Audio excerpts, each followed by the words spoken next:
And we back. And we back. And we back. And we back. Hello, ladies and gentlemen. Welcome to Sana IE. I'm your host, XO. And if this is your first time listening, welcome to Sana IE. Sana IE is a platform for mental health. We discuss the good, the bad, the ugly, the ups, the downs, the lefts, the rights, anything and everything that you need to know about mental health, especially when it comes to your mental health. So this is like that one-stop shop for everything you need when it comes to mental health. But with this episode today, is we like to do our Fast Fridays. And on this episode, we'll be discussing teaching your kids about money. And at the end of the episode, I'm going to have some bonus content or bonus material to discuss that correlates with teaching kids about money. But first, let's get to the quotes of the day. My first quote is, if you can't take care of yourself, you can't take care of someone else. It all starts with you.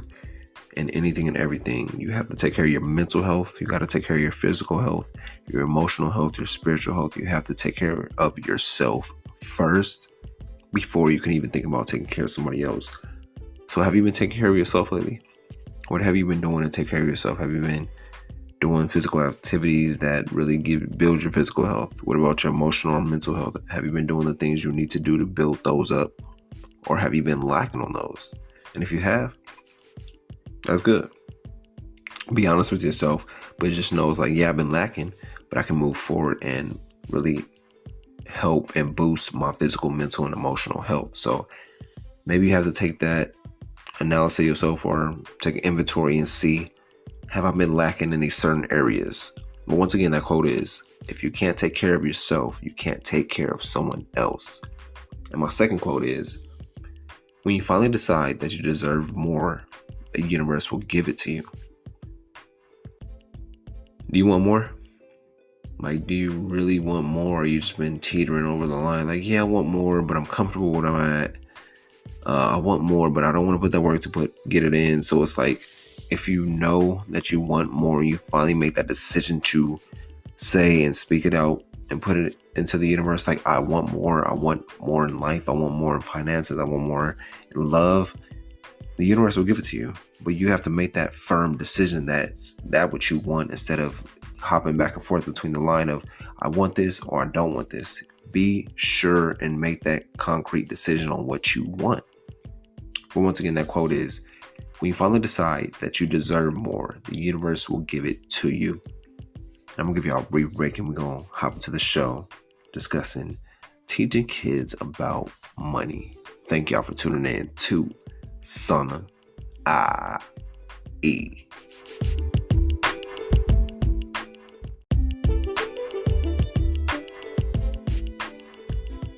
So I know some of my listeners, or a majority of my listeners, have kids and whatnot. So I was like, let me take a deep dive and really help them or let them know about ways to teach their kids about money. And I found a lot of good tips, honestly, about teaching kids from certain age ranges. Like, let's start with the first one.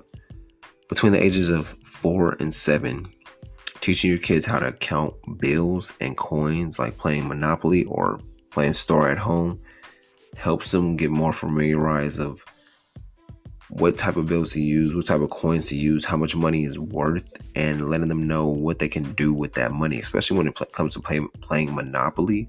Because Monopoly is like real life. You buy real estate, you get property, you get money when people stay at your place or land on your place. When you collect that 200 past gold, is basically like collecting that weekly check. But playing Monopoly gives them an inside look on how life works when it comes to money, as well as playing Store at the house. Playing Store, letting them know, like, this is how you spend money. This is how you create a budget for when you're at the store, grocery shopping or shopping for anything that you want, sticking to that budget and not going over it. Another tip for ages 4 to 7 is allowing them to pay at the grocery stores, teaching them about chores and an allowance, and not having them argue about money. Between the ages of 8 and 12, that's when you want to get into teaching them about saving for something they want to buy and the significance of saving.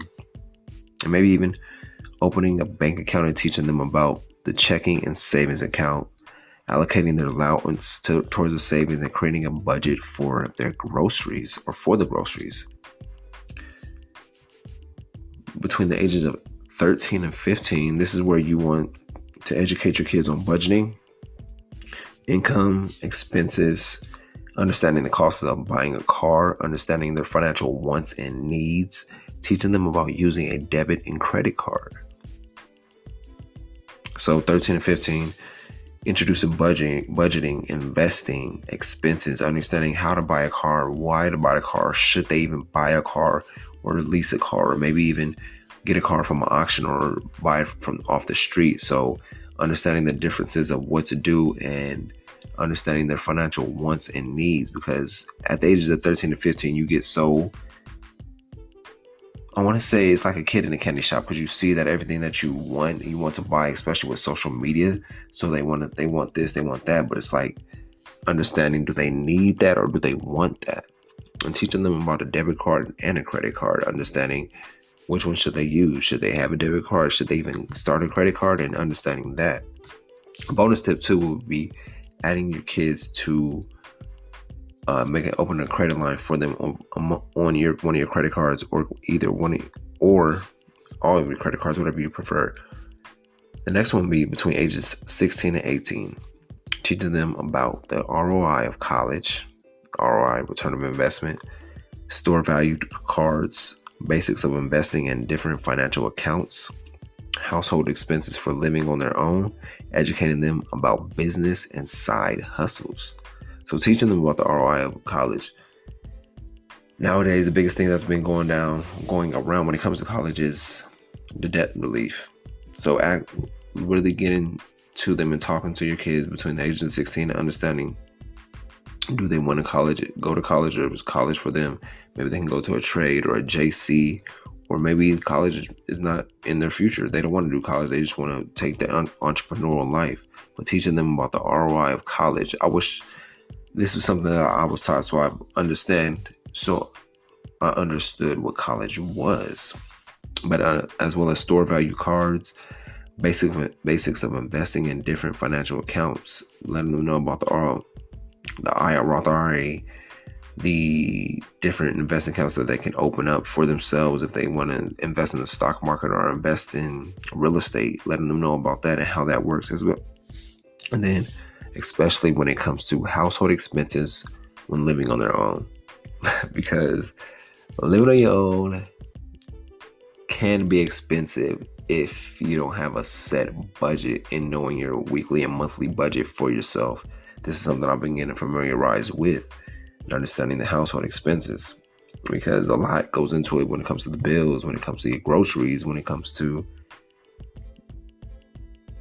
other things. But really educating them on household expenses, as well as educating them on business and side hustles, because between the ages of 16 and 18, that's the perfect ages for them to start a business or learn about a business, and even start a side hustle. Between that age, they can wash cars, mow lawns, babysit, walk dogs. There's like, the opportunities are limitless between those ages.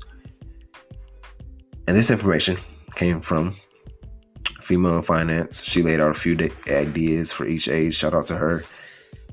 And the bonus material that I have between ages 2 and 3, you can teach kids about what each coin represents. You can have them play with money or play store, and have them buy their own cereal or toy when you guys go to the grocery store. Between the ages 4 and 5, let your kids help you out when it comes to couponing. And when you go to the store, they can help you find the items that you need. This is a fun way for your children to feel like they're helping you and they're learning about how to save and budget. Between the ages of 6 and 7, kids like collecting. So maybe spark their interest by collecting coins and get them that piggy bank or some type of piggy bank of that nature.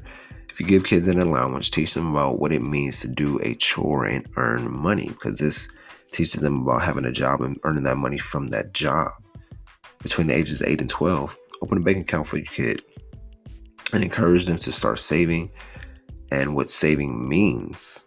Teach them about the comparison of shopping between getting the name brand stuff and the low budget stuff, not the low budget, but the off brand materials, buying different things. For example, like buying toilet paper from Costco and other grocery stores. Do you want to buy in bulk or do you want to buy weekly? So it all comes down to letting them understand the difference between the two, between the ages of 13 and 15. Help your kids set a family budget with you and learn what are the wants and needs. This would be a great time to teach them about budgeting and how to buy a car with cash and versus what financing the car would cost, and why not to finance a brand new car.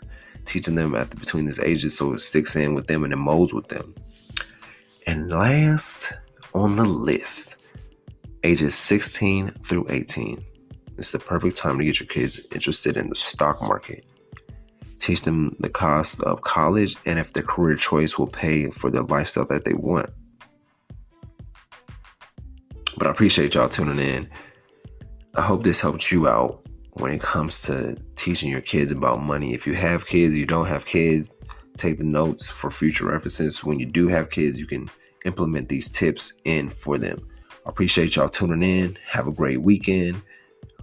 And I'm going to leave y'all with this. Positivity is a two-way street. The more positive thoughts you put out, the more positive energy will flow back. Have a good weekend. We'll be back again on Monday with Sana.